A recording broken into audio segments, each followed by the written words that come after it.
Quand les nouvelles s'affolent, Métropole fait le point. Le point tous les matins, simultanément sur Radio et Télémétropole. Le point est une courtoisie de la BNC, Unipièce, MSC+, Accordia Shipping et Lissa Lotto. Madame, Monsieur, bonjour, bonsoir, bienvenue sur Métropole à l'heure de la rubrique Le Point.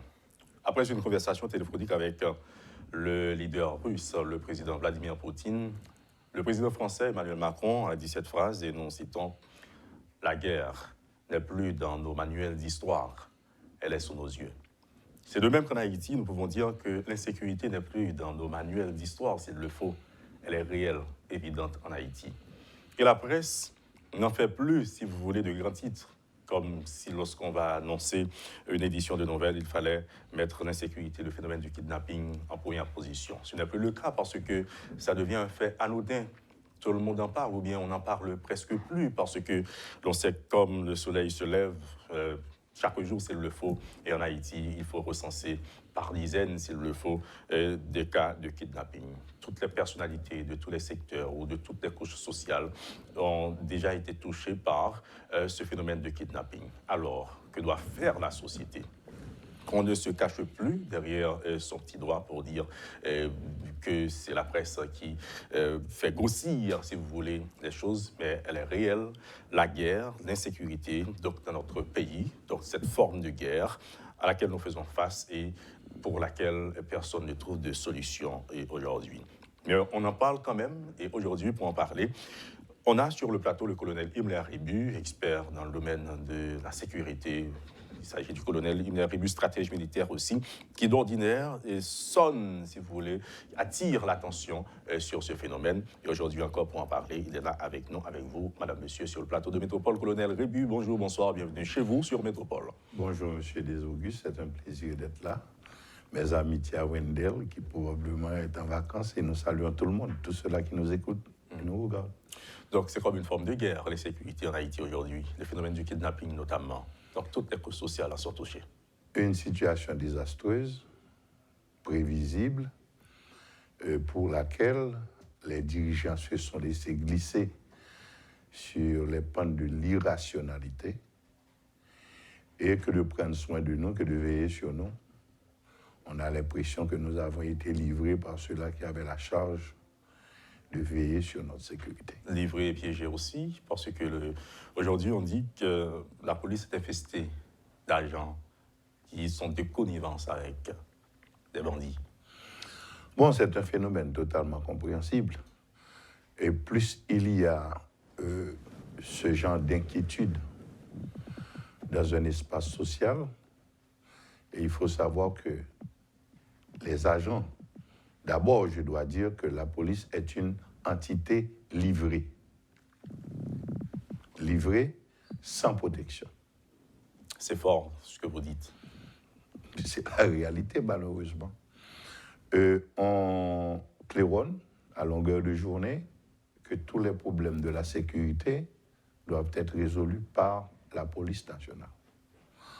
Or, la police est une entité de sécurité intérieure liée aux obligations de gérer les situations entre les citoyens pour la protection des citoyens.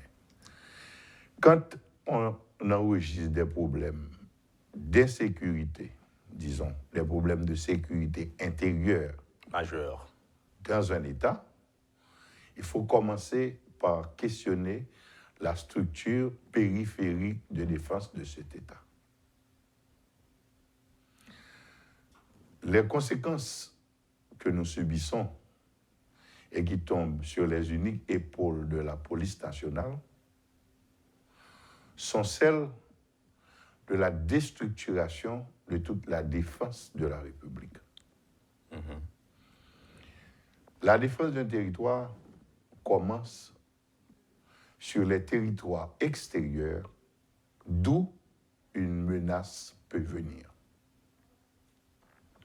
C'est pourquoi tous les États sont interreprésentés. Il y a une vigilance permanente sur ce qui se passe sur ce territoire peut représenter une menace pour mon pays. Et cette infrastructure est organisée, tous les États le font. Par exemple, vous savez entendre, par exemple, les États-Unis qui vous disent qu'ils chassent de son territoire dès un nombre X de Russes parce qu'il y a de fortes présomptions que ce soit des espions. Donc, des gens qui sont là pour surveiller certains intérêts russes aux États-Unis et qui, des fois, dépassent les limites, surpassent le principe de leur travail. Maintenant, quand il y a, par exemple, les bandits qui nous mènent la vie dure en Haïti, n'opèrent pas avec de petits couteaux ou bien d'autres instruments. Ils opèrent avec des armes, plus des armes de guerre. Ils sont régulièrement alimentés en munitions. Donc, cette partie du travail ne révèle pas de la compétence de la police. Vous avez l'impression qu'il y aurait des mains extérieures qui seraient impliquées dans des actes de banditisme? Non, je ne parle pas de mains, pas encore de personnes. Je parle de matériel utilisé dans des actes d'insécurité. Les munitions, les armes, voire les armes de guerre. On nous a même dit dernièrement, au cours de l'enquête conduite par le FBI, l'enquête sur la question des 400 Maozo, et qu'on a même trouvé des gens voulant se procurer des armes anti-tank aux États-Unis, à destination d'Haïti. Ça a été publiquement dit dans les rapports du FBI. Donc, cela veut dire qu'il y a une infrastructure criminelle qui a la capacité de s'approvisionner en armes et en munitions aux États-Unis, notamment, nous parlons des États-Unis parce que c'est le pays qui a été cité dans l'enquête, pour les amener en Haïti. Ceci ne relève pas de la compétence de la police nationale. Quand ces armes-là rentrent sur le territoire national, ce n'est pas la police nationale qui contrôle nos douanes. On a connu cet aller-venir des mercenaires à un certain moment donné, jusqu'à ce qu'on ait eu l'assassinat du président de la République sur le territoire national. Il ne relève pas de la compétence de la police de contrôler la typologie des gens qui rentrent sur le territoire national ou qui en sortent. C'est le travail de l'immigration. Donc, c'est parce que l'infrastructure de la sécurité nationale n'est pas mise en place, n'est pas organisée, ou du moins ont été désorganisées, que la police a un surplus de travail ne relevant pas de sa compétence, parce que tout le système de prévention pour protéger la République a été démonté. Maintenant, est-ce que ce système a été démonté volontairement, n'a pas été remis en place pour une question de déficit de compétences, de savoir-faire? Je ne peux pas vous dire. Mais toujours est-il qu'il y a des responsables.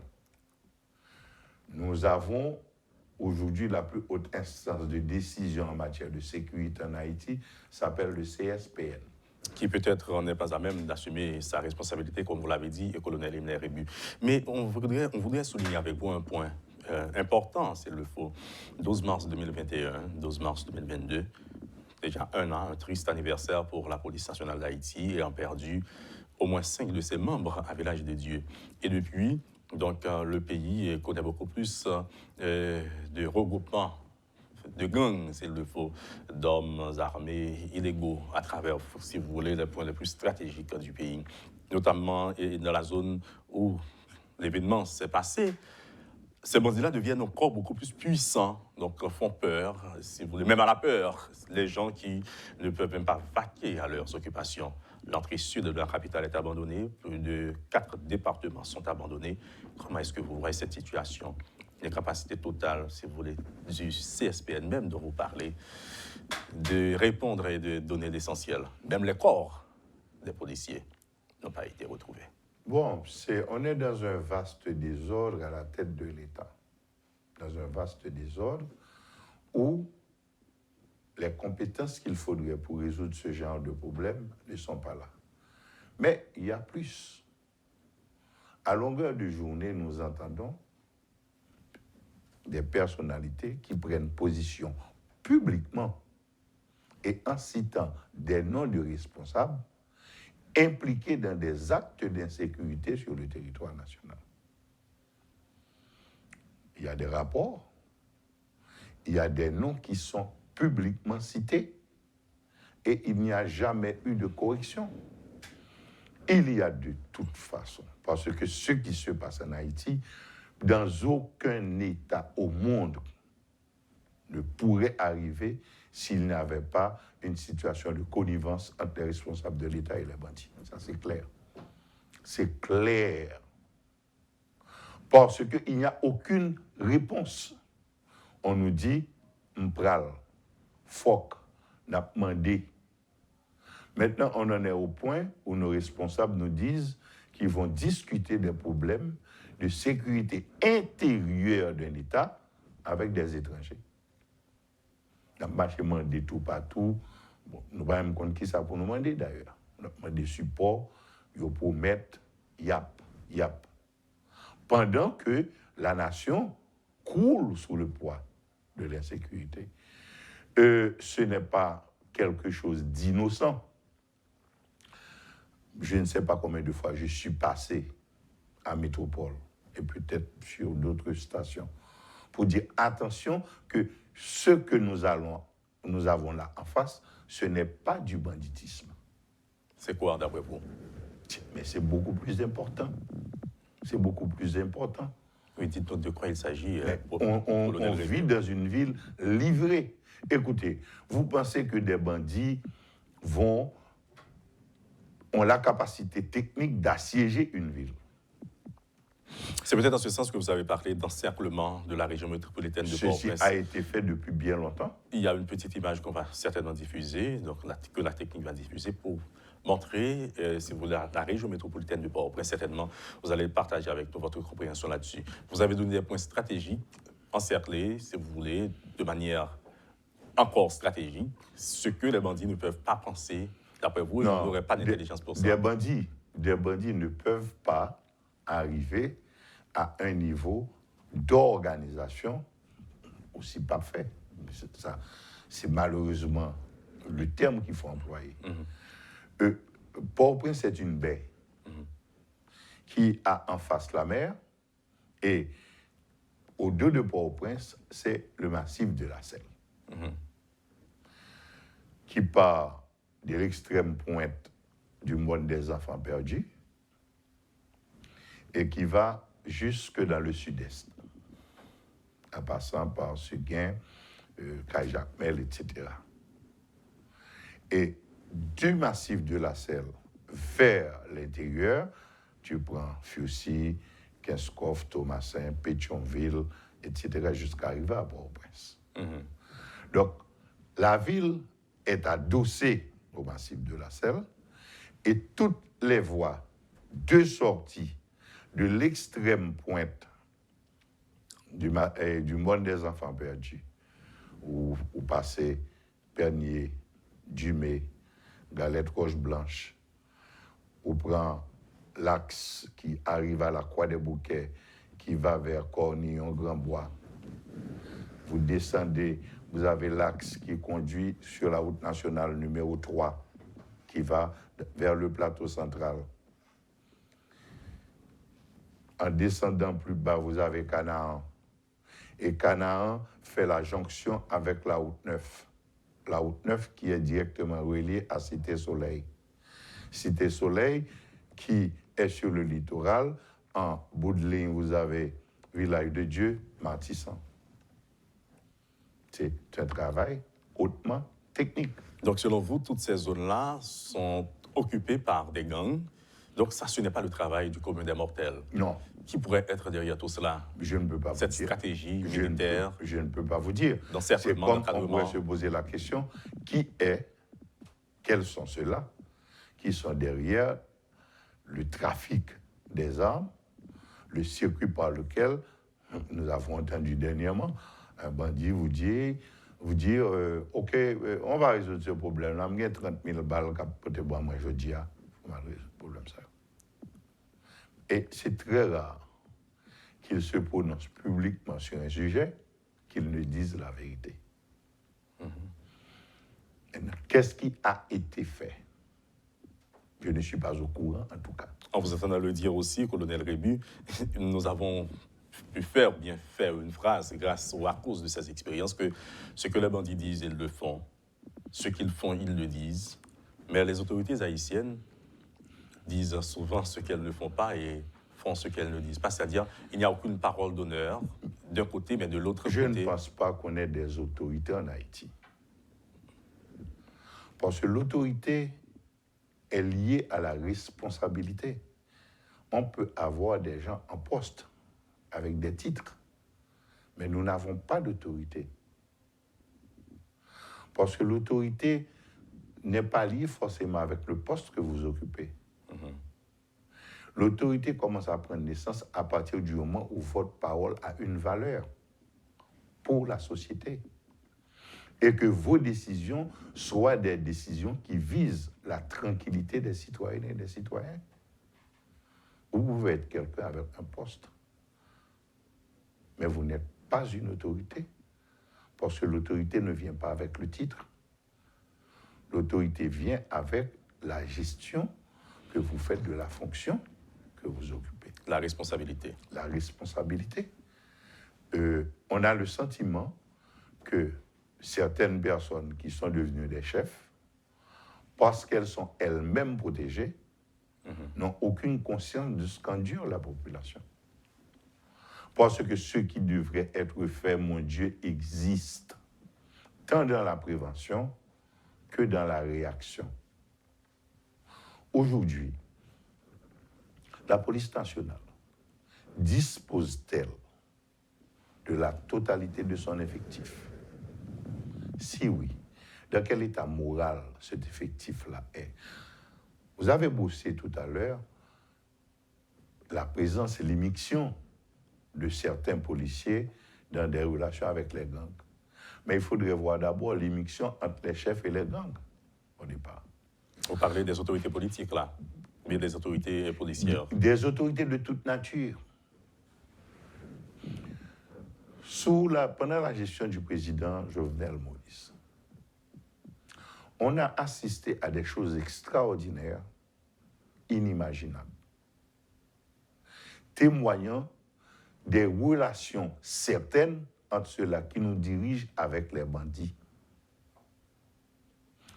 On a eu le cas des Dominicains, qui étaient les otages gardés presque souvent, assez souvent toujours au même endroit dans la capitale.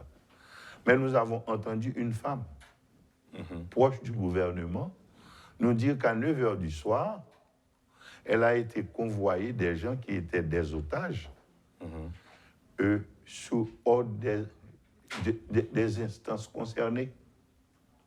On a assisté au spectacle d'un responsable au Palais national dont la femme a été kidnappée, qui a été au fief des bandits chercher sa femme, et nous avons eu le spectacle d'une fête, de la remise de cadeaux à cette personne qui avait été accidentellement kidnappée. Cela veut dire que certaines personnes qui nous dirigent ont leurs entrées Et sorties. Et sorties dans les espaces où évoluent les bandits. Alors pourquoi devrions-nous penser que ce problème peut être résolu justement par les personnes qui étaient là pour empêcher que cela arrive et qui sont impliquées? Cela nous fait penser à cette phrase aussi, colonel Ener Rébu, disant lorsque les autorités ou les forces de l'ordre sont incapables d'éradiquer le grand banditisme, c'est que le grand banditisme se trouve aussi à l'intérieur des forces de l'ordre. À l'intérieur, il n'y a pas 36 interrogations. Et la tendance en Haïti est de toujours voir la personne qui dirige. Aujourd'hui, c'est le docteur Ariel Henry. Tous les reproches vont naturellement vers lui. Mais on a un gouvernement. Et tous les membres du gouvernement sont solidaires de la qualité de la gestion du pays. Il a dit que le poisson pourrit par la tête. Donc, nous voulons résoudre un vrai faux problème. Le problème est vrai parce que les citoyennes et les citoyens en payent les conséquences. Est faux parce que les personnes qui sont responsables ou bien sont complices, et c'est le sentiment presque général aujourd'hui, ou bien n'ont pas la compétence qu'il faut. Dans les deux cas, elles ne sont pas à leur place. J'ai entendu un commentaire vraiment malencontreux que je partage avec vous, colonel Emler Rebu.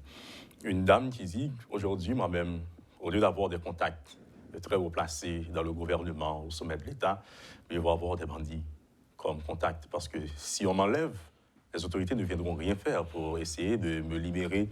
Alors que si j'ai des contacts, au moins, on pourra ne pas me violer. C'est un commentaire malencontreux, vraiment douloureux. C'est malheureusement. Et la dame fait ce commentaire parce qu'elle dit qu'elle a entendu, vu même, on a enlevé de nombreuses personnalités, des noms, des personnes qui ont pignon sur eux dans leur secteur, mais pour qui rien n'a été fait pour leur libération. Elle croit qu'aujourd'hui, ses meilleurs contacts doivent être de ce côté-là dont nous venons de parler. C'est extrêmement malheureux, c'est dangereux aussi, que de tels sentiments arrivent à habiter la conscience des gens. Mais je me suis toujours posé la question, parce que on peut avoir des problèmes, on peut avoir des difficultés, mais je ne sais pas ce qui a été tenté. Je ne dis pas comment qu'on a fait pour résoudre, et tenter. Il n'y a rien à ma connaissance qui ait été tenté pour stopper cette dérive, sauf que tout tombe sur les épaules de la police nationale. Maintenant, et pour ce citoyen ou cette citoyenne notamment, n'est-ce pas un signe de désespoir? C'est, comme on le dit, l'individu pour la société pour l'individu. Les sociologues savent très bien ce dont on parle. Est-ce que ce n'est pas un signe de désespoir collectif qui est exprimé par cette femme-là? C'est le sentiment, elle l'a exprimé, mais c'est le sentiment commun aujourd'hui. Absolument. C'est le sentiment commun. Par exemple, nous avons assisté en Haïti. Nous nous sommes réveillés un matin avec plus d'une 50aine de personnes massacrées à la Saline au cours d'une soirée. Mais le lendemain matin, on n'a jamais eu un seul message d'un seul responsable du pays pour se demander, mais qu'est-ce qui s'est passé là?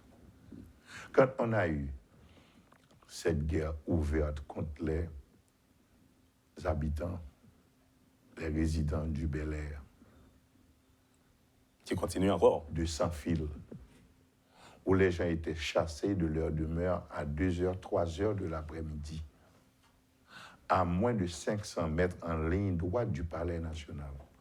On n'a jamais eu de protestation ou bien de prise de position des responsables de l'État.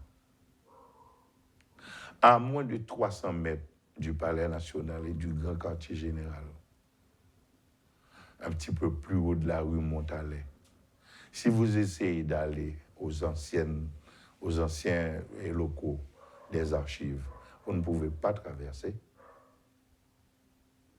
Cela veut dire que ceux-là qui dirigent l'État acceptent le principe que les citoyens soient assiégés par des bandits. On pourrait dire qu'ils ont tenté quelque chose. Par exemple, justement, vous parliez tout à l'heure des opérations qui ont été conduites il y a un an, le 12 mars, à Villars-de-Dieu. Mais ce n'était pas une opération. C'était quoi? Parce que ça n'a obéi à aucune règle connue pour entreprendre une opération. Vous êtes un stratège militaire et vous en parlez comme ça? Mais ceci a été, dès la décision, je te dis sur le papier, un massacre décidé. Mais quel serait l'intérêt derrière tout ça? Je ne sais pas. Moi, je me cantonne aux faits. Parce que comment est-ce que vous pouvez concevoir une opération que vous allez mener dans un espace géographique, un espace physique, que les gens où vous allez, qui sont les bandits, où vous allez conduire votre opération, aient eu le temps de creuser une tranchée, ce qui relève du génie militaire. Ils ont creusé le tranchée. Ils ont camouflé cette tranchée. Et un engin blindé est effectivement passé à la trappe. Or, le principe d'une opération quelconque demande le contact visuel entre la cible et ceux-là qui vont conduire l'attaque. Ou pas qu'à une mission pour mal arrêter un monde et puis me dire, je devine dans le monde. Parce que c'est seule la présence vérifiée de la personne qui est le dernier élément pour déclencher l'opération. Ou qu'à dire, moi, entrer, mon était tiré sous vous, et mon était plus, ou pas qu'à dire, mon pas joindre, parce que principe opération, pas qu'à enclencher l'opération sans qu'on pas sûr que cible là. C'est comme par exemple, on nous dit qu'il faut résoudre les problèmes que nous avons à Martissan, à la Croix des Bouquets, avec le mode opératoire de la police. On a passé 10 ans, 15 ans. La police a fait 700 000 opérations. Le problème n'est toujours là.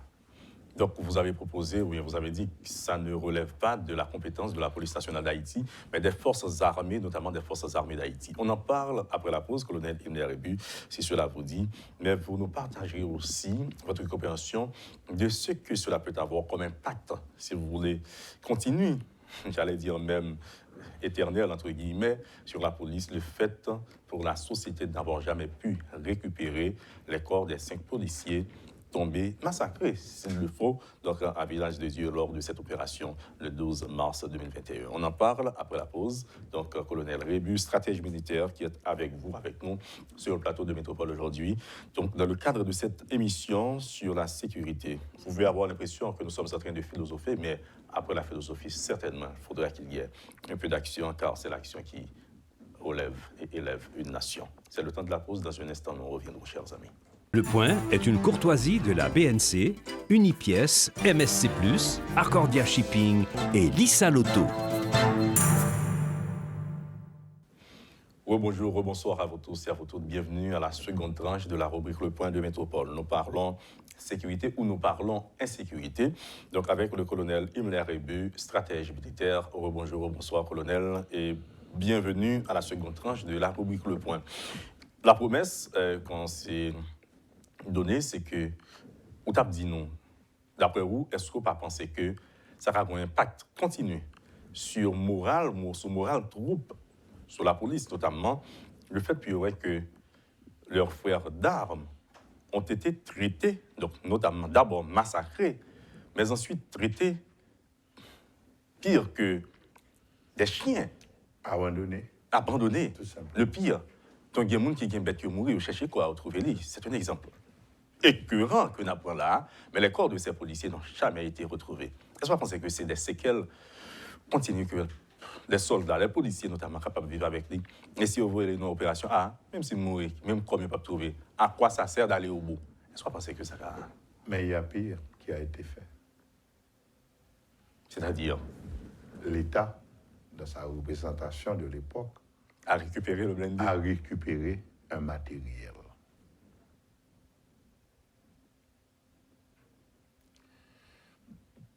Vous vous demandez, est-ce que des fois, on y réfléchit? En tout cas, il réfléchit aux manières qu'il réfléchit. Premièrement, il n'y a pas eu d'opération. Sur le papier, les gens étaient déjà morts avant de se déplacer. C'est évident. C'est ce que vous appelez l'incapacité. Parce que le travail préparatoire à faire pour une opération n'a pas été fait. Je ne peux même pas dire a été mal fait.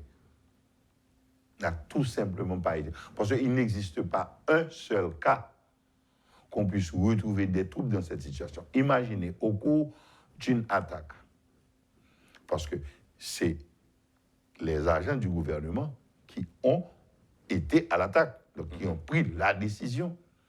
On vous dit que les gens ont passé presque 1 heure, c'est impossible dans ma compréhension, qu'on puisse passer 1 heure de temps à réclamer, à demander du renfort. Le renfort n'est jamais venu. Or, le principe du renfort est inclus dans l'organisation de l'opération. Ce n'est pas un renfort pour y après les sauts de l'autre côté, c'est un renfort intégré qui retrouve à 200, 300, 400 mètres de théâtre opération. Ça veut dire, si vous permettez de me poser une question ordinaire, colonel Rébu, une opération, c'est un ensemble. C'est un tout, ce n'est pas un élément. Non. C'est pour opération à faire. Même quand il s'agit d'un raid, qui est une opération spéciale. Parce qu'il n'existe aucune garantie sur le plan technique de réussite pour une opération que vous entreprenez. Il peut surgir des problèmes mal évalués, mal appréciés, ou bien qui relèvent dans le cas des accidents au cours des opérations. Même ces accidents doivent être prévus. Et les solutions pour y faire face aussi. C'est pourquoi dans un bon plan d'opération, on dit, c'est possible que nous arrivions et puis qu'il y ait un qui mal passé. Qu'est-ce qu'on fait là? Qu'est-ce qu'on fait? Vous établissez des points de ralliement. Nous connaissons Singaye, c'est tel côté nous avons rencontré. Si nous obligés de replier, c'est tel côté nous allons aller. Pourquoi? Pour réorganiser nos forces pour passer à nouveau à l'attaque. Parce qu'on doit faire une opération et pour arriver, il y a des années qu'on ne peut pas prévoir. Même vous faites pour prévoir l'arrivée qui ça collectivement a fait et tout le monde qui a une opération faite pour au courant. Vous allez vous monter une opération dans un espace où il y a mélange de bandits et de citoyens civils. Ok, on dit que les citoyens civils par accident qui prend balle. Mais une opération, il faut prévoir qui doit prendre, qui doit prendre la verre pour balle soin. Même si son bandit qu'on arrive à atteindre.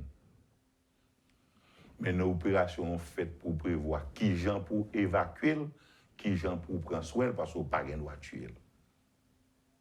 S'il est blessé.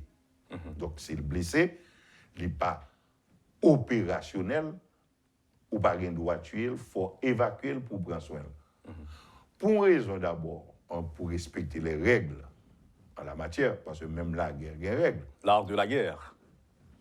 Tu vois, il y a le droit, il y a les lois de la guerre. Mais en plus, nous sommes source d'informations que liées. Au besoin, il faut prévoir tout ça dans le plan opérationnel. Donc, en résumé, ce qui s'est passé le 12 mars 2021, ce n'était pas une opération. C'était quelque chose. Ce n'était pas une opération. Maintenant, qui a le droit de déclencher une opération susceptible d'impliquer des citoyens qui sont des bandits et d'autres citoyens civils dans l'espace?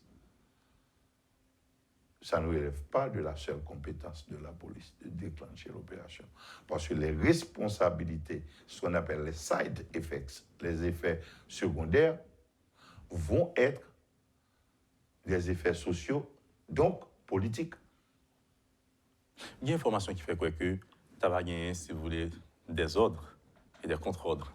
Et c'est ça qui causait, ça nous relève drame ça 12 mars 2021 parce qu'on ne peut pas l'oublier aussi rapidement. Ça dit là, une action militaire qui dit ordre plus contre-ordre égale désordre. Ordre plus contre-ordre égale désordre. C'est-à-dire sur désordre, tu es sorti dans la tête de la police là même. Alors ça nous dit ordre plus contre-ordre là. Je ne connais pas le mode opérateur, je ne connais pas qui j'ai pensé bah yo. Seul ça me connaît que yo agi au nom et pour l'État haïtien et que il y a des gens qui sont responsables de l'État. Donc, en résumé, nous te dit que est-ce que moral la police ça pas à zéro depuis? Évidemment. Et ce là nous prendra des années. Il y a ce qu'on appelle et ma souffrance en tant que citoyen, ma souffrance en tant que soldat, c'est le sentiment que les gens droits dans la police vivent au quotidien. Ou j'ai l'impression que son pile monde abandonné, ou cap juste garder dans la rue. Là où un policier qui a fait travail et pour même moi pas soit regarder dans conditions la fait travail ça doit vous fendre le cœur parce que c'est une multitude de héros au monde ça pidu dans ça c'est que une certaine quantité de policiers qui déviaient. D'abord, le policier a dévié dans mon premier devoir, c'est à connaître mais qui s'est passé qui fait monsieur dévier. Parce que déviance a attaqué morale, unité en globalité. Parce que tâche ça que monsieur Potéa l'a réagi sur tout policier. Par exemple, le sentiment qu'on a aujourd'hui par rapport à une série de bagages qui fait de gens qui kidnappés et aussi des gens en uniforme de la police qui kidnappés. Ça fait une fois, 2 fois, 3 fois, 10 fois, 15 fois répété. Quand il y a qui ça vient passer, citoyen l'air ou un policier, par contre, s'il en a affaire avec un policier ou bien s'il en a affaire avec un kidnappeur. Et le citoyen se dit des choses en esprit. Donc ça veut dire que on a pile monde qui a tremblé toute la journée, l'heure où un monde qui était censé protéger. Mais on prend bagarre là dans l'autre sens, le policier honnête lui. Sentiment habité le tout.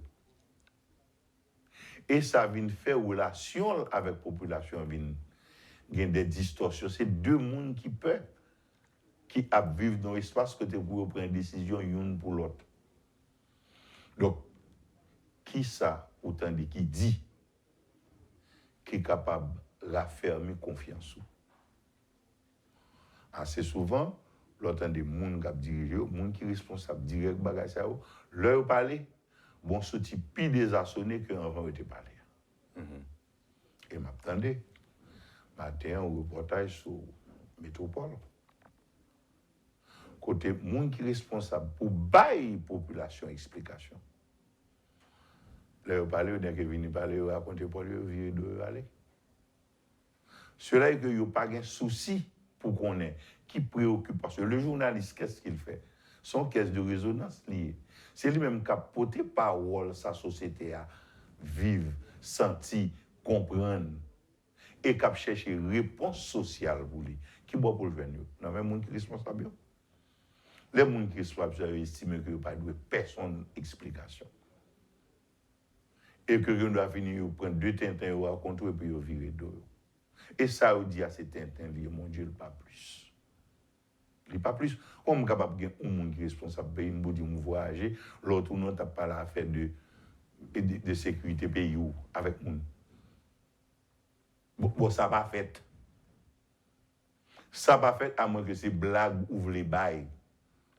Parce que les problèmes de la sécurité, ils ont rentré sous le sceau du secret interne. Colonel Rébu, qui n'est pas gagné, m'attendait comme un citoyen ordinaire, je suis un citoyen ordinaire. Comme moi. Vous avez l'impression que vous vivez dans 2 mondes. Et là, c'est Pigo Barry qui a privé à un petit monde. Et c'est vrai. Dans une famille, si vous voulez, à un jeune qui est à l'école, mais à un citoyen dans une société. Vous avez l'impression que un groupe de monde qui comprend une série de bagailles, un autre groupe de monde qui comprend une autre série de bagailles, vous dit, est-ce que c'est 2 langues différentes que 2 groupes de monde qui là au parler? Est-ce que jamais 2 groupes de monde qui là pas jamais rencontré? Excusez-moi, ma question est explicative, est un peu immense. C'est que, comme tout autre citoyen, on est confus. Ce que vous dites là, est-ce que c'est parce que, sans parler de ce gouvernement de manière directe, ça a passé déjà, est-ce que c'est parce que il pas connaît, il pas comprendre qui ça fait, il pas jamais agi ou bien qui fait que pas jamais agi pour offrir le strict minimum, ce que l'on appelle en politique l'essentiel, vraiment l'essentiel. Un problème de conscience. Un problème de conscience au départ, un problème de compréhension de l'autre. Et que moun qui chef là, premier jour le chef là, il vient gonfler. Alors que il était fait pour te préoccuper. Parce que l'orvin chef là, son responsabilité qu'on prend. Première question, est-ce que j'ai moyen pour me faire face à la responsabilité, ça, vraiment? Non. Moun nou gen comme chef yo chita dans machine, yo sûr qui blindé. Et c'est pareil pour famille yo. Yo gen combien machine qui précédé yo des fois yo même permettre yo d'akabdou maltraiter moralement l'autre citoyen qui campait dans ligne capitaine son tour pour se déplacer. Yo passé beaucoup de temps avec sirène des fois frapper machine et les gens qui sont dans ce travail, ils ont l'impression qu'ils protègent le monde. Donc, pour protéger le monde qui est chef là, il faut maltraiter le monde qui paye tout qui est dans la machine. Parce que finalement, le monde qui est chef, c'est tout le monde qui est dans la machine, dans le blocus, qui passe misère, qui boule gasoline pour gagner ça, c'est eux qui cotisent pour payer le monde. Mais ils estiment qu'ils doivent maltraiter moralement. J'ai l'impression qu'un chef qui est dans la machine, dans le cortège non habituel, pas jamais de conscience li mais est-ce que m'ta cap fronti honte pour m'ta passer avec violence ça sur mon capitaine. C'est une violence exercée sur la conscience des citoyens. Mais est-ce que mon ne pose tête li question ça pas ouais parce que yo fait mon plein yo refait. Par exemple, moi-même, il m'est arrivé de passer dans plusieurs fonctions de l'État. Depuis 1987, j'ai le même chauffeur. Il connaissait bon machine officielle, même pour mes salles, il démonter sirène dans la. Il n'a pas même besoin web. Premier jour, il paraît, il prend sirène, il démonte, il mettait de l'autre côté dans la machine. Il n'a pas même besoin de parler de ça avec lui. Donc ça, c'est ta conscience de citoyen par rapport aux autres citoyens. Maintenant, le pays a assisté au spectacle de ce petit jeu des mercenaires. Côté au matin, la police nationale intercepté et arrêté 7 étrangers dans une machine qui t'a circulé avec des armes de guerre. Nous connaissons des mercenaires et nous joindre c'est des agents du gouvernement, peut-être même madame embêtant. Madame qui est allée voir les instances concernées. Qui était dans bagaille instances concernées. Qui était gain machine non c'est machine qui ont rapport avec des mercenaires. Donc c'est le gouvernement. Mais quand un gouvernement fait venir des mercenaires, il n'est pas en guerre. Et pour faire quoi? Pour faire quoi? Donc, on veut nous dire que des gens qui nous dirigent utilisent l'argent de l'État pour faire venir des étrangers criminels pour assassiner propre peuple pour le protéger.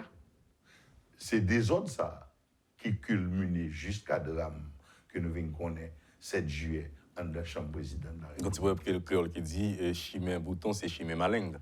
Mais c'est ça, c'est une situation de parfaite inconscience de ce que c'est qu'une personne d'abord. Et un ensemble de personnes sur un territoire dont on est responsable. Le président Jovenel Moïse est mort dans les conditions atroces que nous connaissons. Mais le réveil le lendemain matin, la mort là, pas aucune institution que tu aies une responsabilité pour te renforcer qui t'existe, non? Au point que nous n'avons pas foutu compte qui ça pour nous faire, nous pas de solution. Jusqu'à présent. Il y a le docteur Ariel Henry. Nous par contre, pas qui l'orage qui est calé, parce que son matin nous levé, comme l'idée en plus seul, ça nous comme référence, il a été choisi comme premier ministre, qui n'a pas de guettant installé. Qui pas de temps pour faire de route que nous connaissons. Bon, le premier ministre, nous accommodons. Ce qui me surprend, parce que c'est quelqu'un que je savais rencontrer de bon commerce, un monde gentil, agréable, etc. Respecté et respectable par rapport à sa profession. Pour moi-même, je suis un scientifique. L'homme aux abords du pouvoir n'est pas l'homme au pouvoir, dit-on. Mais comment je rencontrer Dr. Ariel Henry, que moi-même, je croisé à une machine avec 20 machines à faire l'obéi pour le passer, pour l'autre côté, il était fait pour le sauter à 6 h du matin, il sauter à 7 h du matin. Comment je peux admettre dans mes premier ministre Ariel ou bien deux monde qui bon côté, capable de deux monde pour recevoir. Il arrive 40 minutes après l'heure, son premier réflexe, c'est pas de s'excuser. Comment je suis capable de prendre deux personnes qui ont fréquenté Dr. Ariel Henry, capable une première fois de rencontrer avec deux personnes, il vient en retard 40 minutes, il ne s'excuse pas. Et puis ça reproduit, et puis après ça, les gens qui part d'accord pour arrêter tant le roi Henri, c'est eux-mêmes qui sont mauvais. Comment est-ce qu'on peut admettre ça? Un homme qui pêche à la tête de l'État ne pêche pas tout seul. Et c'est pourquoi aujourd'hui j'engage la responsabilité des ministres. Nous avons un ministre de l'Intérieur. Non cité non pile bagaille qui pas normal. Et mes dernièrement, j'ai rencontré 6 personnes qui sont sous responsabilité, qui ont une machine avec des armes là-dedans. C'est normal? C'est normal que rien ne soit dit. Je suis sûr que dans ce gouvernement, on a un ministre de la Défense.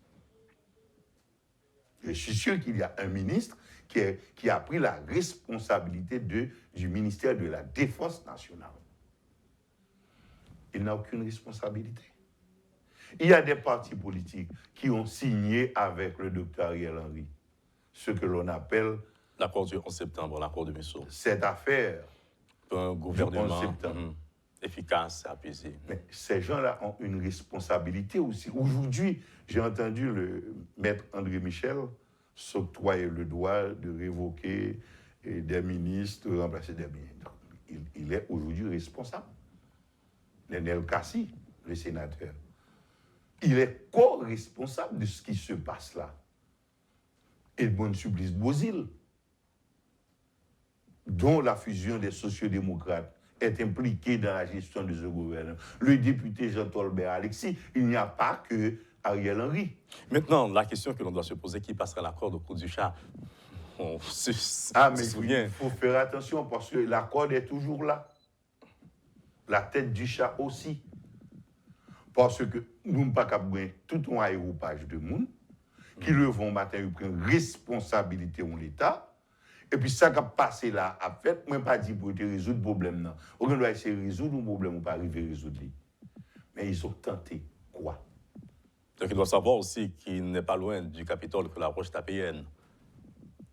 Donc moi ce que je crois, ce que je crains, parce que assez souvent en Haïti, c'est toujours comme ça va passer. Yo mettez bonjour pour les éclater. Les éclater, les éclater dans un gros désordre que personne ne contrôle. Et puis assez souvent, nous n'avons pas une solution qui est meilleure à ça que là avant. Assez souvent, nous venons pire. Maintenant, colonel Rébu, pour nous finir, je dis, nous avons appelé l'émission sur sécurité et sur insécurité. Donc, vous-même, vous l'avez dit. Qui est-ce que de fait? Parce que dans certaines sociétés, nous le savons, citoyens qui ont un minimum de maturité, souvent lorsque l'État est incapable, ils assument leurs responsabilités. Donc on est en Haïti, il y a un pile stratège en matière de sécurité, en matière militaire, vous en êtes du nombre certainement, sans orienter l'opinion publique ou sans orienter s'il le faut des actions des autres. Donc on a des gens qui regroupent, qui donnent des réponses directes, concrètes, souvent pratiques, face à un cas de désordre et s'il le faut de contre-ordre. Vous suivez mon regard aujourd'hui, qu'est-ce qui devrait se faire de manière concrète, peut-être pour passer de la parole aux actes, que la société prenne, assume sa responsabilité. Ce qu'on a là est trop énorme, honnêtement. Et je l'exprime organisé, je ne peux pas jeter sur les épaules de la population la responsabilité de l'autoprotection.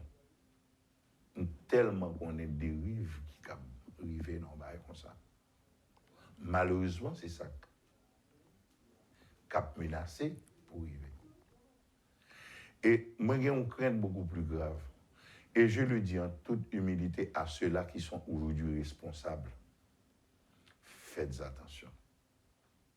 Parce que malheur, ça a privé la population, il y a de non-monde sur eux. Il y a des gens là qui sont responsables. Et ils ne sont pas cacher parce qu'ils prennent responsabilité au grand jour. On ne peut pas tout jeter sur les épaules de la police nationale. La police, toute police à l'intérieur d'un pays a une structure de protection. L'emdo, mon cap surveiller, mon qui dans une structure de renseignement pays. Ils sont là pour protéger la police là, pour jouer un renseignement, pour cap voyer la police là pour faire travail. Moi je suis sûr, et c'est la grande douleur, il y a énormément de policiers compétents, capables de faire correctement leur travail. Mais je vous dis, je suis tombé sur le poids des délinquants. Non, ça n'a pas passé là. Qui support logistique important qui baille à infrastructure qui est là pour contrôler les déviances au niveau de la police nationale, je veux parler de l'inspection générale. À le vérifier, quoi. La DCPJ a une capacité technique pour le faire travailler dans le niveau de n'importe qui police internationale. Mais à le vérifier pour voir qui moyen que vous mettez à sa disposition. Est-ce que le commandant-chef de la police là peut décider de budget qui fait pour affecter à la police là, de moyens logistiques, de qualité matérielle et équipement pour le gagner? Donc si l'autre monde qui chef n'a pas fait responsabilité, maintenant je continue de dire bon courage aux policiers honnêtes qui font leur travail avec stoïcisme. Et comme je dis, Gampil qui était là, peut-être qu'en pile l'autre citoyen dans le pays, son côté pas bien pour aller, capable de pas cabaler, qui fait là toujours. Merci beaucoup, colonel Emile Rebu, de votre disponibilité. Merci de ce partage avec nous. Ça a été un plaisir. Merci à vous tous et à vous toutes, madame, monsieur, d'avoir suivi la rubrique Le Point d'aujourd'hui. Ce vieux proverbe philosophique que nous venons d'utiliser, il n'est pas loin du Capitole que les roches tapéennes. C'est pour dire qu'on récolte ce que l'on a semé. C'est tout simplement cela. C'est la loi karmique, l'effet boomerang. Donc, tout simplement. Merci beaucoup à vous tous et à vous toutes, encore une fois, de nous avoir suivis. Et la reprise de cette émission, c'est pour 1 heure aujourd'hui. Je suis Jean-Jules des Augustes et à bientôt. Quand les nouvelles s'affolent, Métropole fait le point. Le point tous les matins, simultanément sur Radio et Télémétropole. Le Point est une courtoisie de la BNC, Unipièce, MSC+, Accordia Shipping et Lisa Lotto.